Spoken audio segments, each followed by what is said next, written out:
আছেন, অনেকে আছেন কোরআন তেলাওয়াত করতে পারেন না, অনেকে আছেন কোরআনুল কারীম খতম দিতে পারেন না, চোখে কম দেখেন বাবা।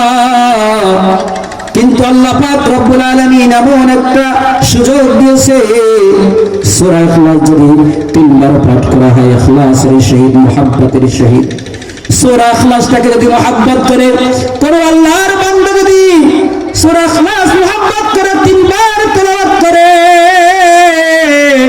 আমার আল্লাহ পাক রব্বুল আলামিন তার আমলনামায় 1 খতম কোরআনুল কারীম তেলাওয়াতের সওয়াব দিয়ে দেয়। আল্লাহু আকবার। বাবারা, এজন্য বলবো সূরা ইখলাস এমন একটি দামি সূরা, সময় পান না, সারাদিন কাজে ব্যস্ত থাকেন, ওযু করে নিয়ে সূরা ইখলাস তেলাওয়াত করেন, ঘুমানোর সময় তেলাওয়াত করেন সূরা ইখলাস, সময় কিন্তু কম না। 3 বার তেলাওয়াত করতে 3 মিনিটও সময় লাগবে না, কিন্তু নেকি কিন্তু অনেক পেয়ে যাবেন বাবারা। এই যে অফার আল্লাহ দিয়েছে, এটা কিন্তু আপনার লুফে নিতে হবে, মুহাব্বত করতে হবে। কারণ এই সূরার ভিতরে আমার আল্লাহর পরিচয় আছে, এই সূরার ভিতরে আমার মাওলার পরিচয় আছে।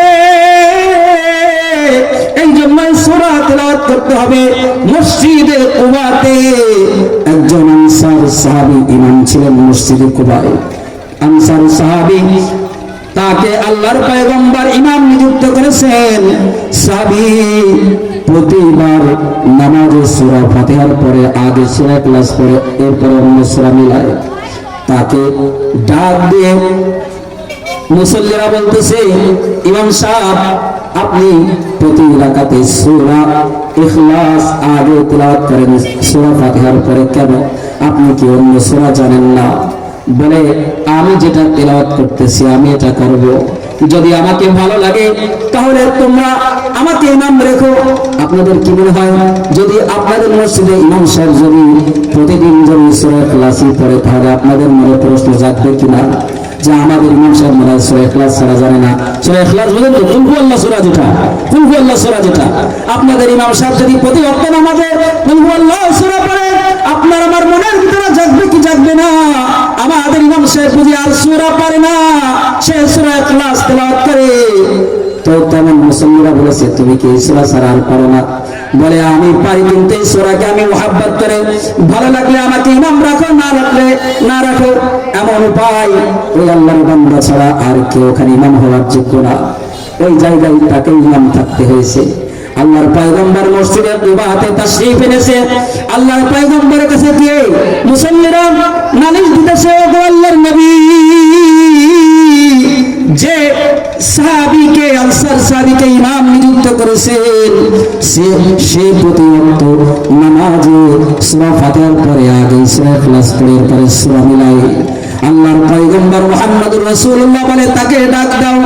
আনসার সাহাবীকে এনে কাছে বসিয়ে আল্লাহর পয়গম্বর বলে, আমার সাহাবী, তুমি এই সূরা প্রতি ওয়াক্ত সূরা ফাতিহার পরে তুমি কেন তেলাওয়াত করো? বলে, আল্লাহর পয়গম্বর, এই সূরাকে আমি ভালোবাসি, এই সূরার প্রতি আমার মুহাব্বত বেশি, এই সূরার ভিতরে আমার রবের পরিচয় পাই, আমার রবের গুণাবলী এই সূরার ভিতরে এত বেশি পাই। ওগো আল্লাহর পয়গম্বর, এই সূরাকে আমি ভালোবাসি।